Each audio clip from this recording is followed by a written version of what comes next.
Señoras y señores, buenos días. Bienvenidos todos a Periodismo y Sociedad. Muchísimas gracias por estar con nosotros. Hoy contamos a miércoles 16 de febrero, año 2022. Hemos tenido una semana que ha iniciado bastante ágil, con muchas informaciones, y quería desde temprano pedir con mis más fervorosos deseos la recuperación de la salud del general Celín Rubio, quien es el jefe del Cuerpo de Ayudantes y de la Seguridad del Presidente de la República, quien se encuentra interno en un centro hospitalario, específicamente en el Hospital de las Fuerzas Armadas, porque sufrió una descompensación en su organismo hace unos 2 días y hubo de acudir, ser llevado a ese centro para recibir atenciones. Se espera información oficial en el día de hoy, específicamente en la mañana de hoy, por parte del equipo médico que le está asistiendo. Ayer la primera dama de la República, la señora Raquel Arbaje, le visitó en su lecho de interno para conocer del estado de su salud por parte de los médicos. Esperamos la recuperación de este joven militar, un hombre de unos 57 años, que tiene una hoja de vida muy interesante, con decir que en sus años de infancia estuvo mucho tiempo desempeñando la labor de limpiabotas y zapatero. La recuperación, reitero, pedimos de la salud del general Celín Rubio. Miren, en Guatemala ha ocurrido un terremoto en la escala de Richter de un nivel de 6.8. Hasta ahora no hay víctimas, pero verdaderamente fue un estremeción en todo el territorio guatemalteco muy fuerte, bastante fuerte. Esperemos que no haya todavía que se descubra que ha habido alguna víctima. Hasta ahora no la hay, pero siempre le damos seguimiento cuando ocurren estos hechos,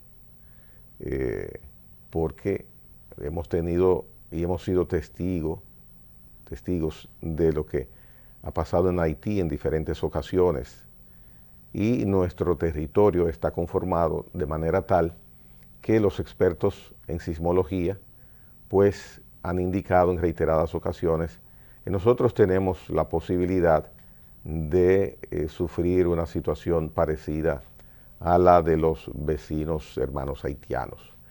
En otro orden, continúa el proceso de vacunación de los niños en las escuelas. Este proceso inició antes de ayer, el lunes, el día 14 de febrero. ¿Cuál ha sido la metodología? Van equipos y hay equipos establecidos en distintos planteles escolares en toda el área de la geografía nacional, que se encargan de aplicar las dosis correspondientes, en este caso de la marca Pfizer, una dosis normal como la que se nos pone a los adultos, Sinovac, y el requisito para que un niño pueda ser inoculado, que se le pueda poner su inyección con la dosis correspondiente de la vacuna contra el COVID-19, es que los padres hayan autorizado al equipo de vacunación y al director o profesor que corresponda de que su hijo o hijos pues les apliquen la vacuna. Hay la intención de que a todo lo largo y ancho de la geografía nacional este operativo se mantenga por las próximas semanas, ya que teniendo los niños vacunados pues es una protección para ellos mismos, en primer orden para sus familias, y una decisión que ha traído algunas controversias, pero que se está desarrollando, se puede decir, con la mayor de las normalidades. Por supuesto, siempre los padres deben dar la atención de que su hijo, hija o hijos pues puedan ser vacunados.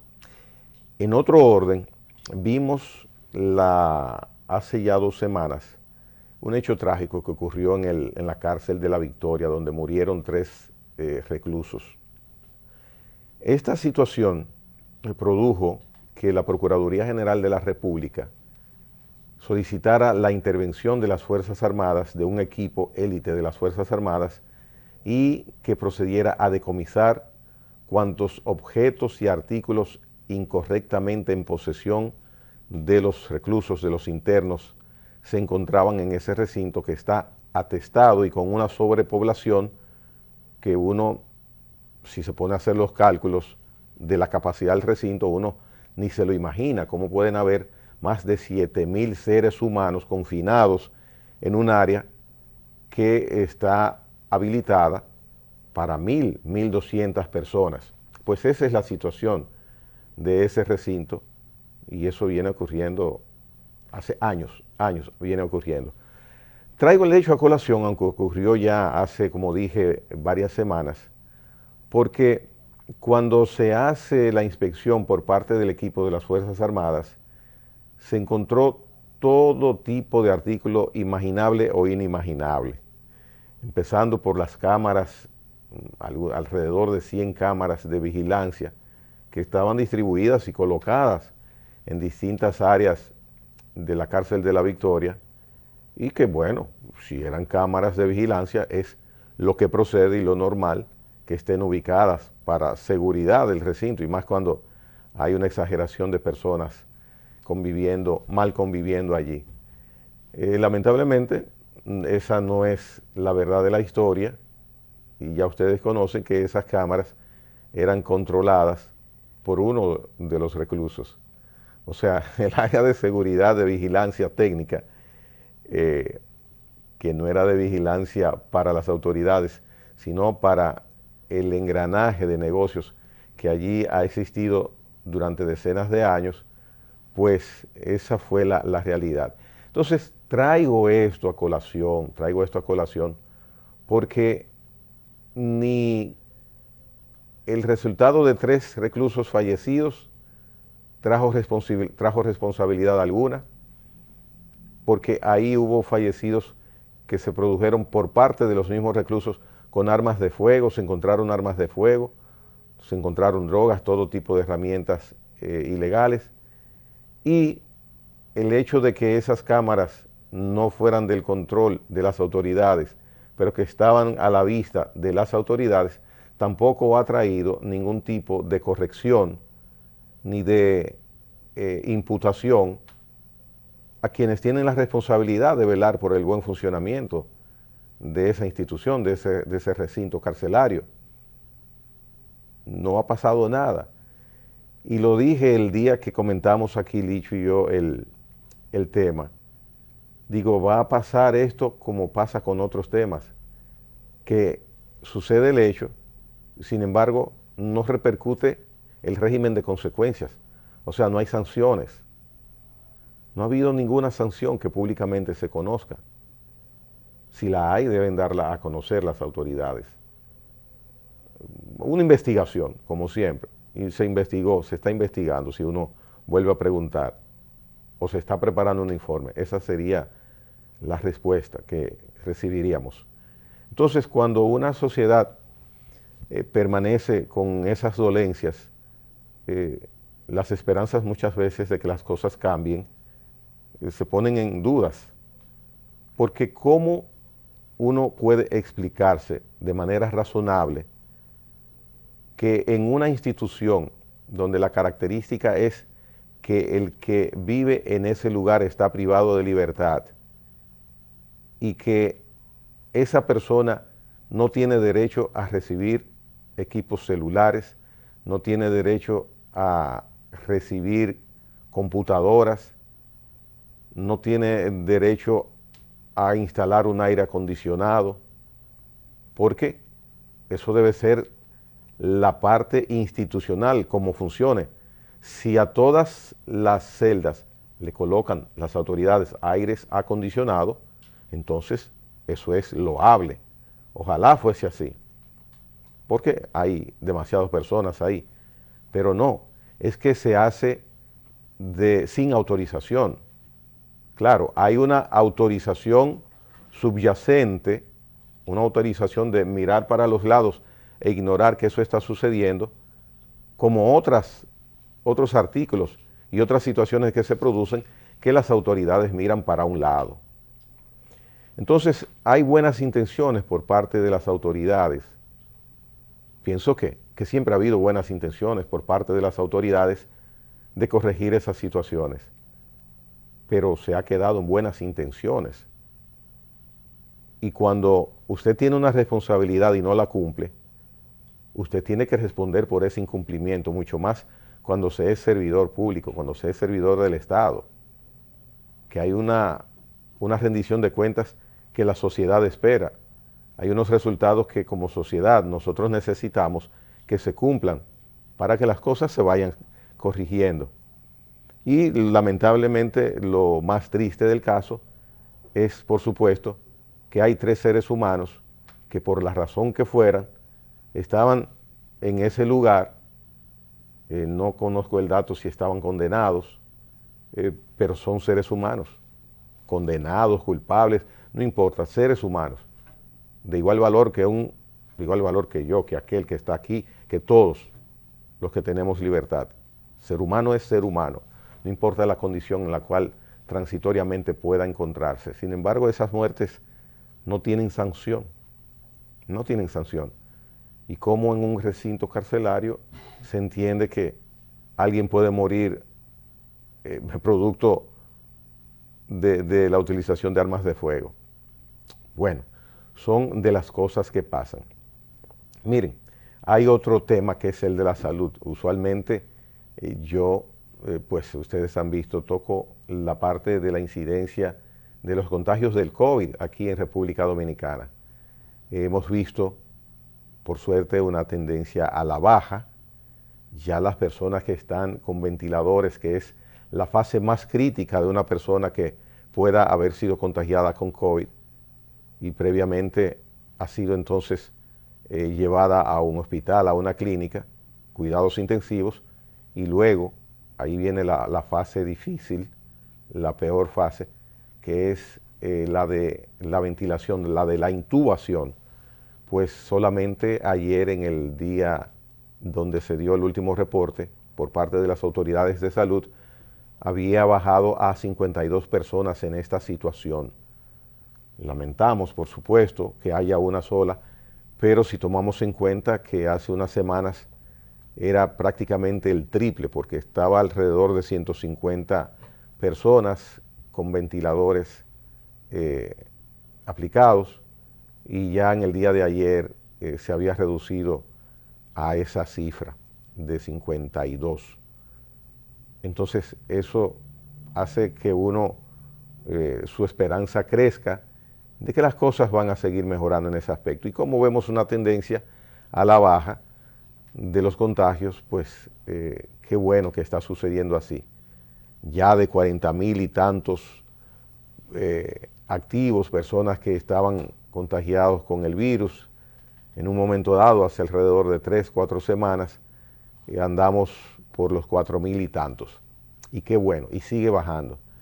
De igual forma, hay que mantener distanciamiento, aunque ya la confianza muchas veces anda al lado de uno, anda con uno, uno ya se siente muchas veces en lugares públicos confiado. He visto personas que se colocan la mascarilla, pero ya cuando van a estar cerca de otras personas, y he visto lugares donde debe haber el uso de la mascarilla, y hay personas, no muchas, lo que he visto, pero que por momentos no las usan. Entonces, vamos a no subestimar este malvado virus que nos trae sorpresas desagradables a cada momento. Vemos cómo surge Omicron, que incrementó los contagios a niveles nunca esperados. Por suerte, no fue tan cruento el efecto que produce el contagio con el Omicron como de la variante Delta, y originalmente como cuando apareció el virus, pero ya eran otros momentos donde el manejo de esta súbita enfermedad pues era difícil de descifrar. Ya hay medicamentos más específicos para el tratamiento de las personas cuando se contagian. Inmediatamente los médicos ya saben qué aplicar, desde que inclusive no se han dado la prueba, sino que ya se sospecha con evidencias de que puede estar contagiado, y ya los neumólogos, los médicos generales, tienen, como se dicen los anglosajones, tienen el know-how, tienen el conocimiento, la experiencia con lo que ya se ha estado viviendo, y aplican el tratamiento mientras la prueba, en este caso PCR, que es la que toma más tiempo, pues llega a manos de la persona que se sospecha que está contagiada.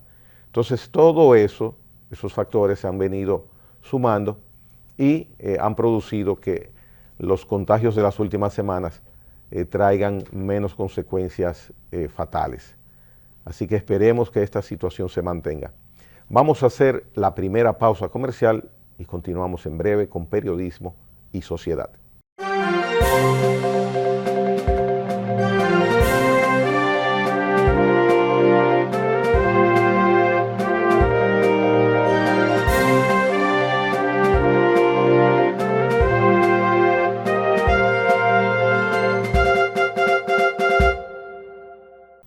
Muchas veces nosotros pues salpicamos el programa con noticias internacionales por su relevancia.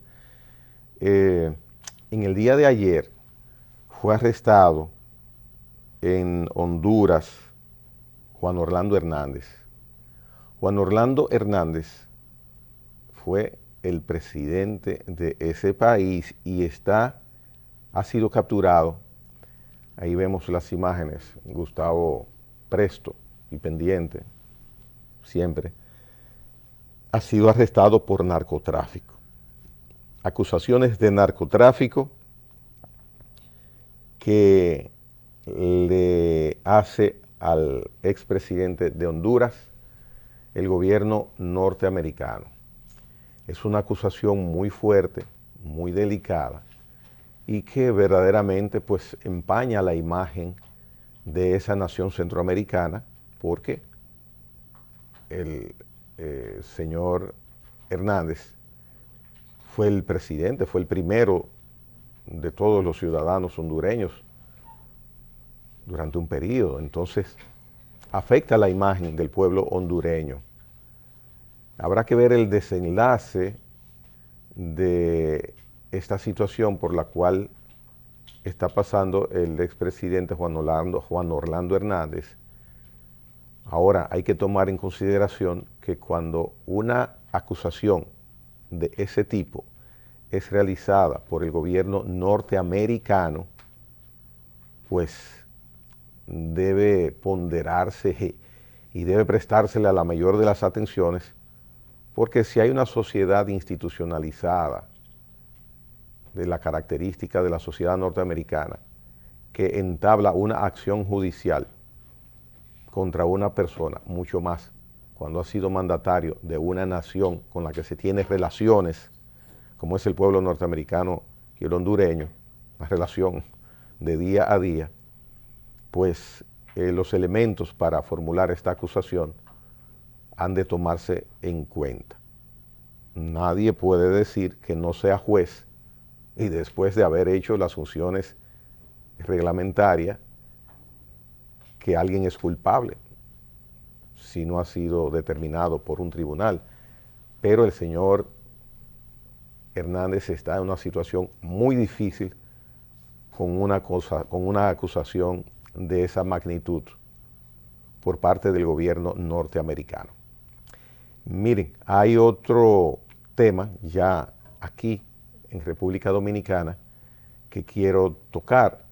Ayer el presidente de la República, Luis Abinader Corona, en una actividad en la cual estuvo acompañado por el ministro de Trabajo, pues se tomó una decisión, y es la de incrementar prácticamente en el doble del monto el salario de los trabajadores cañeros y agropecuarios en la República Dominicana. Justa decisión, loable decisión. Un trabajador cañero, para que usted tenga una idea, yo no lo sabía, cobraba alrededor de 198 pesos diarios de labor, por 8 horas de labor. El incremento se hizo a 400 pesos.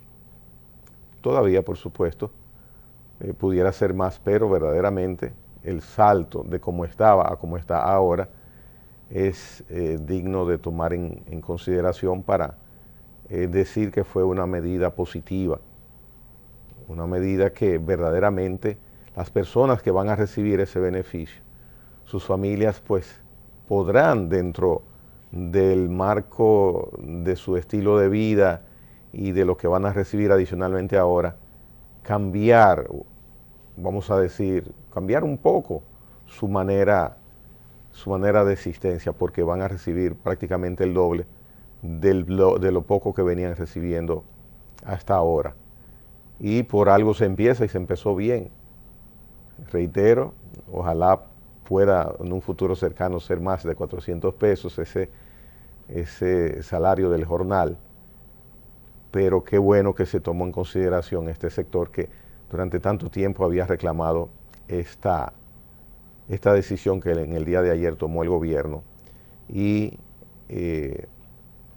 nos sentimos agradados porque fue un logro grande para esos honrosos trabajadores del campo, de la tierra.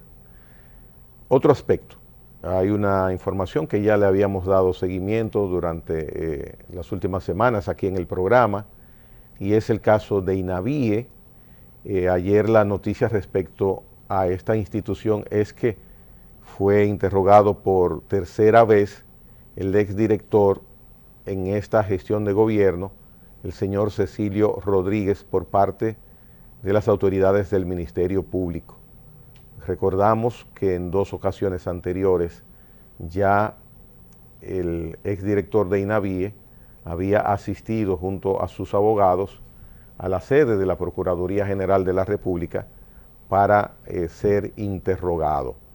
Entonces, también recordamos que hubo una petición que hizo el abogado del exdirector de la institución a la Procuraduría General de la República, y es que los detalles del caso, los detalles de los interrogatorios, no se dilucidaran de manera pública, sino que se reservara esta información solamente al aspecto formal, y que mientras tanto no se decidiera si se le va a aperturar una acusación formal en caso de que haya mérito para las investigaciones que se le están haciendo, porque es una institución, INAVIE, que ha sufrido desde años muchas situaciones donde ha habido presunción de que las irregularidades que allí se han cometido en procesos, sobre todo de licitación, pues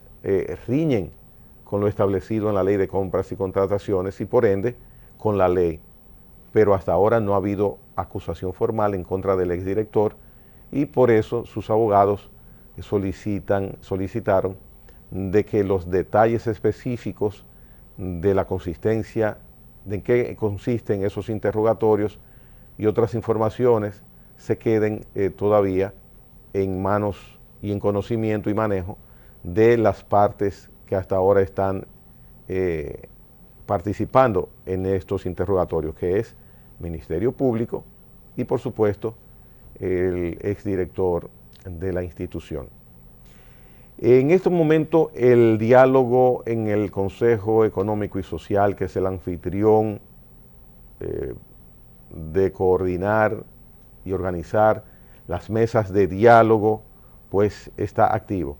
Se está trabajando en el área social, se está trabajando en el área de seguridad y se está conversando en la parte electoral. Y este es el punto en que quiero referirme. Hay muchos temas e interesantes temas que se les debe prestar la atención, y con una atención con mucha diligencia por el tiempo. No se puede perder tiempo en este momento con asuntos que, por ejemplo, tengan que ver con el desarrollo de las elecciones del año 2024. Primero las elecciones municipales y luego las elecciones generales y legislativas. Porque si se van a tocar aspectos de la modificación de la ley de los partidos, de la ley electoral, pues debe tratarse con el suficiente tiempo y sobre todo con la suficiente socialización y confrontación, en el mejor sentido de la palabra, de las posiciones que tengan cada uno de los participantes, que en este caso son todos los partidos reconocidos, empezando por ahí, en el sistema electoral dominicano. Y por supuesto está la parte de los representantes del gobierno, de la sociedad civil, que son entes deliberantes e importantes para tocar este tipo de temas. Hay una parte de la mesa de diálogo del tema electoral que es la informática, y esto es sumamente importante. En distintas entrevistas que he tenido, que le he realizado a actores políticos, les he preguntado que a qué nivel de seguridad sienten ellos que tiene la Junta Central Electoral en el aspecto eminentemente técnico, tecnológico, para la celebración de las próximas elecciones. Las respuestas han sido variopintas, pero en todas estas ha habido la inquietud de que se pueda tener un control lo más idóneo posible de ese aspecto tan importante como es la parte tecnológica. Y en este punto están ahora tratando el tema electoral los partidos políticos, la exclusión de parte del personal de informática, que siempre crea suspicacias cuando llegan autoridades nuevas. Por ejemplo, tenemos una Junta Central Electoral relativamente nueva, entonces han habido cambios de este personal que ha llamado la atención a algunos de los partidos políticos, y esto está como tema de discusión en la mesa del tema electoral que se produce a través del Consejo Económico y Social como anfitrión, y las sesiones se están haciendo en la sede central de la Junta Central Electoral. Otro tema que quiero tratar es el tema de la pertinencia o no de la modificación constitucional. Hay aspectos que el Poder Ejecutivo quiere tratar, que ha propuesto para este tema.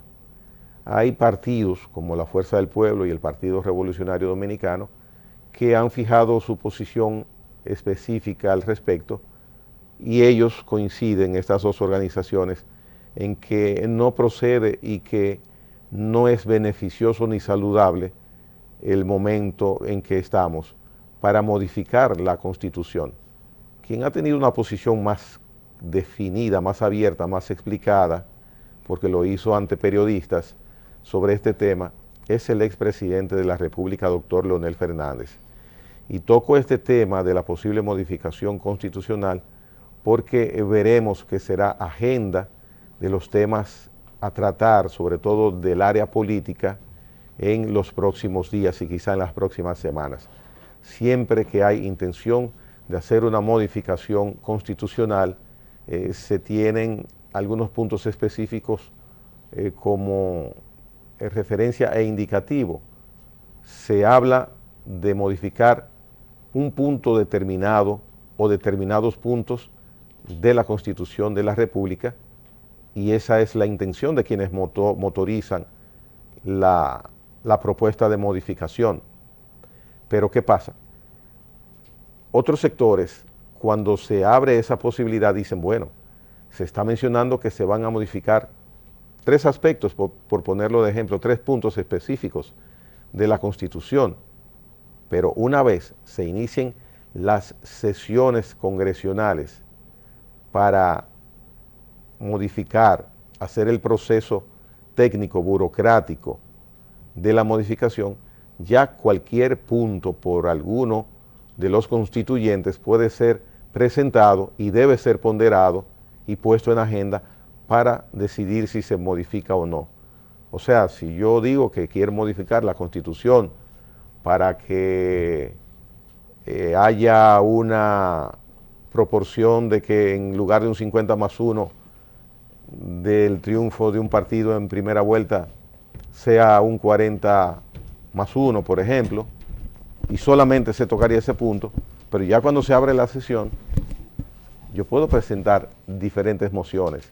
Entonces, lo que originalmente se tenía entendido que iba a ser para tratar un punto, pueden surgir temas totalmente diferentes a los que originalmente se plantearon. Entonces, por eso digo que en los próximos días veremos este tema en primer plano, en los temas que normalmente nosotros nos gusta tratar.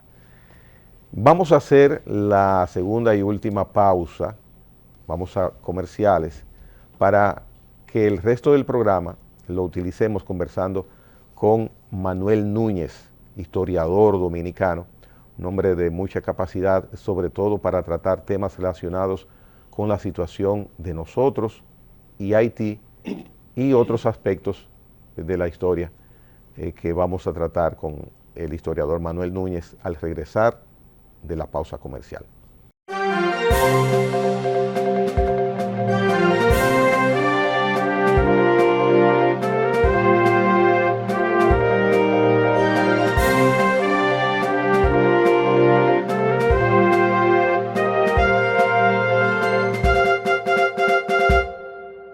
Bien, como lo había dicho antes de ir a la pausa comercial, Manuel Núñez nos acompaña. Agradecemos que esté con nosotros y quisiera tocar el tema de Haití hoy día. Manuel, el 7 de febrero pasado debió ser la fecha de entrega del mandato presidencial de Jovenel Moïse, 5 años después de haber asumido la presidencia.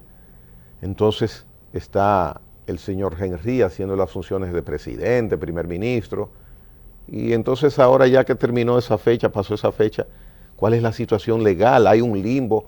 ¿Cómo se está manejando Haití hoy día? Mira, hoy mismo hay una conferencia internacional de donantes con el objetivo de pasar el sombrero y tratar de que los donantes extranjeros puedan solventar la crisis económica de ese país. Desde luego que... ¿Qué reunión? ¿Dónde se está dando? En Puerto Príncipe. Ah, en Puerto Príncipe. Sí, sí. Yo creo que Haití ha entrado a un estado de hundimiento de las instituciones. O sea, estamos hablando de un país que salió de una intervención internacional de más de 15 años. La MINUSTAH se gastó 900 millones de dólares por año.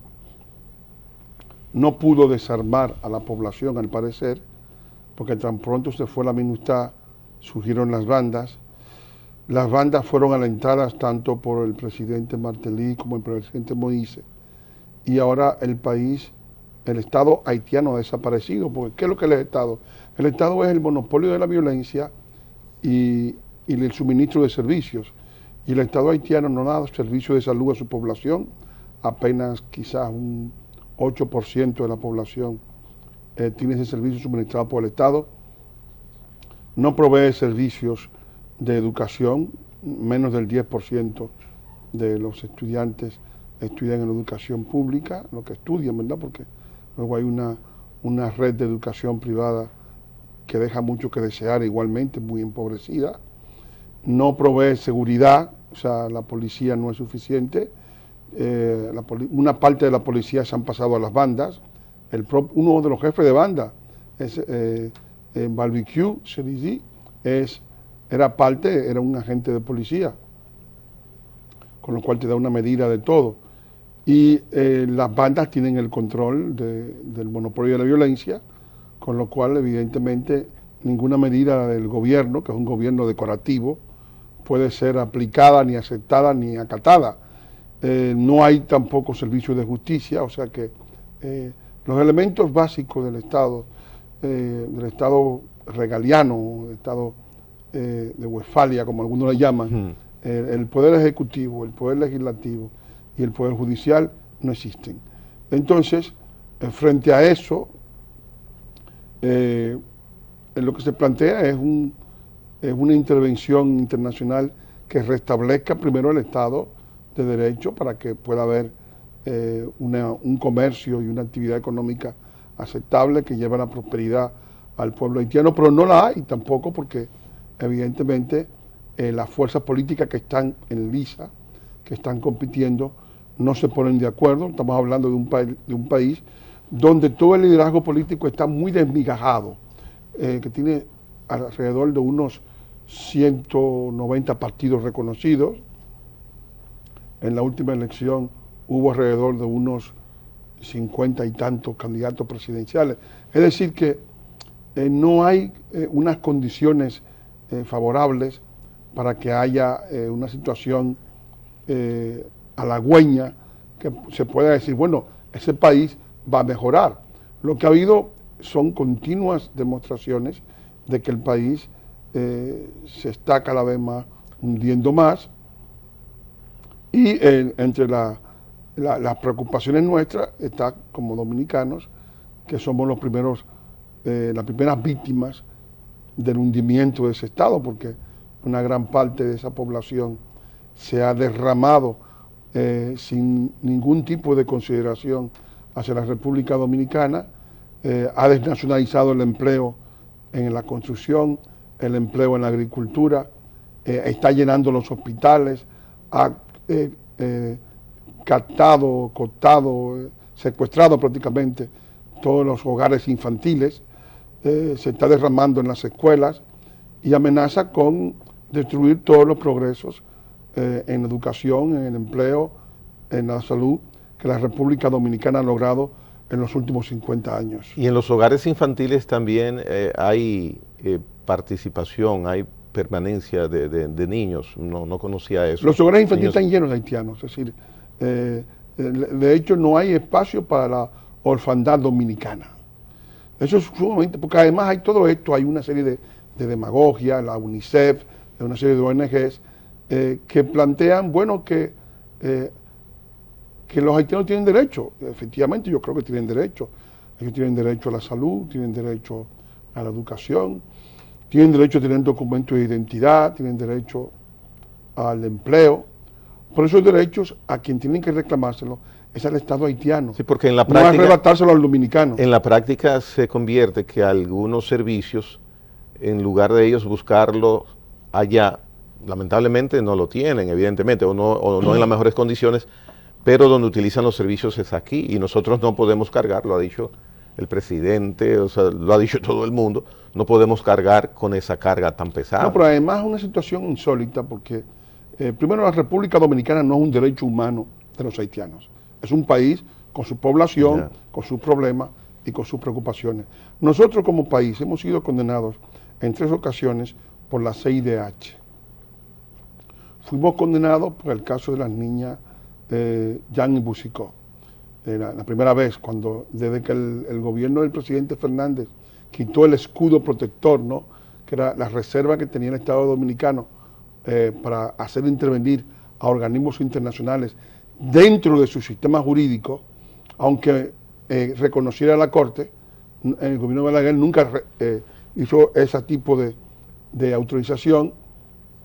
Eso lo solicitó el señor Flavio Darío Espinal cuando era embajador ante la OEA, y no pasó por el Congreso, o sea que no está refrendado, pero aún sin estar refrendado, tan pronto hubo la aceptación de que eso se iba a permitir, fuimos condenados en el año 98 por el caso de la niña Jan y Busicó. Posteriormente fuimos condenados por el caso en el gobierno de Hipólito, en el 2002, por el caso Nadeye Dolcemá, y finalmente fuimos condenados en el 2012 por el caso Tide Méndez, que es el caso de un haitiano que se hacía llamar William Medina Ferreras, era un nombre falso, había tenido cédula y pasaporte dominicano, pero no era dominicano, es decir, se demostró que no era dominicano, ni siquiera sabía hablar el español, no pertenecía al linaje familiar que él se había atribuido, porque fueron se mostró un video de todos los supuestos familiares y de una familia de él, él ni siquiera lo conocía, pero además no se parecía en nada a ellos.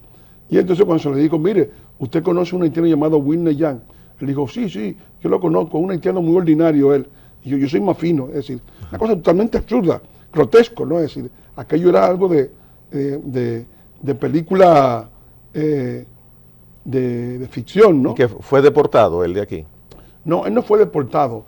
Él hizo una demanda al Estado Dominicano por millones de dólares porque según él había sido desconsiderado. Pero los hijos de él las hijas habían sido operadas aquí en el país, él había votado, se comprobó con la Junta Central Electoral que había votado en el país, y él acusó a la República Dominicana por dos ONGs que estaban en el país, el Mocha y el Muda, y una ONG ahí tiene llamada GAR.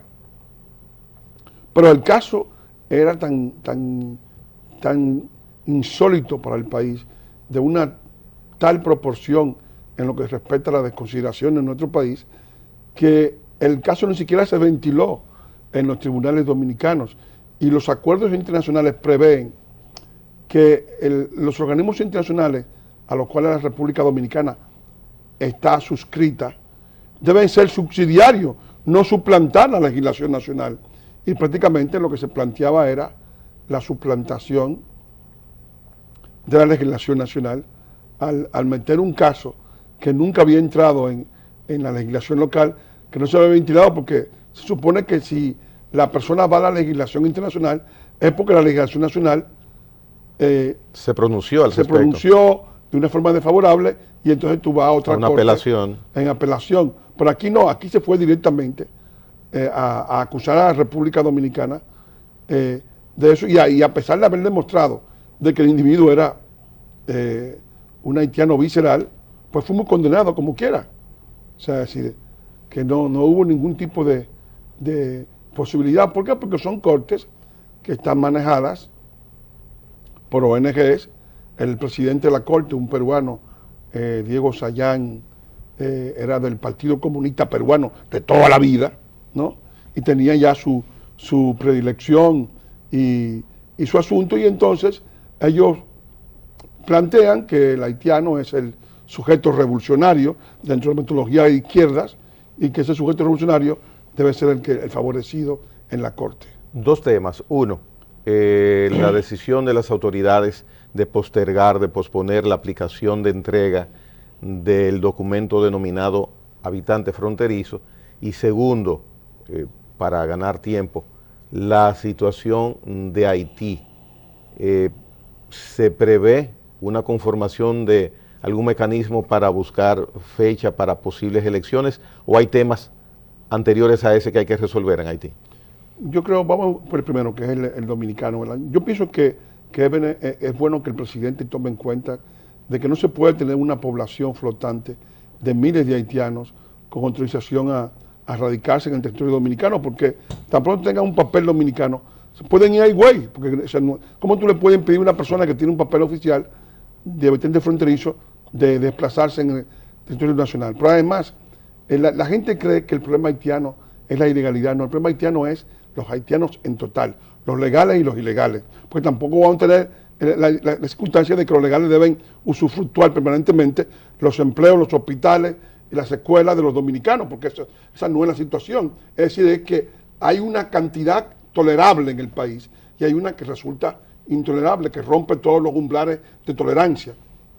O sea, que la idea de que el problema se resuelve legalizándolos no es verdad. El problema se resuelve haciendo que ellos desarrollen sus actividades en su país y nosotros en el nuestro. Sí.